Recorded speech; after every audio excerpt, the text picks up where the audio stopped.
Encara que siga dels joves socialistes, no estic d'acord en tot el que ha fet el Partit Socialista.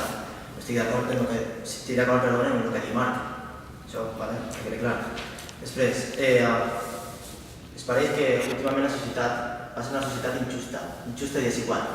De manera que, no només en l'educació, sinó també en la sanitat o en drets fonamentals com és dret a manifestar-se, que és el que s'està llevant, com en la llei Mordaza, estem veient quan aquest partit, que és govern, cada vegada està separant més les classes, està separant més. De manera que tu, fill o filla d'un obrer o d'una obrera, fill o filla d'una persona que tinga pocs recursos econòmics, no vas a tenir les mateixes oportunitats i igualtats que una persona que tinga més recursos econòmics. Estem caminant, estem caminant i no cap avant, sinó cap darrere, cap a fa més de 40 anys, quan estava el franquisme. Estem continuant en la mateixa línia. Estem veient com en l'educació s'estan imposant valors com conservadorisme o religió.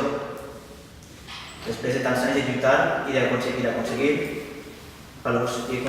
instaurar en l'educació valors ètics i moderns. Per últim, volia dir que estem veient com que cada vegada més un fill o una filla d'un obrer no va tenir els mateixos drets.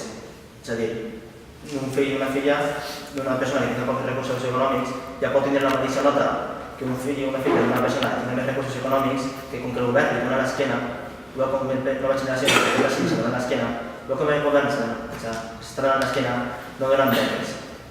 No donen d'ajuda a aquesta persona que no és capaç de pagar-se l'educació. És que no és precís pagar-se l'educació, l'Estat la tindria que pagar. Aquest és el nostre punt de vista.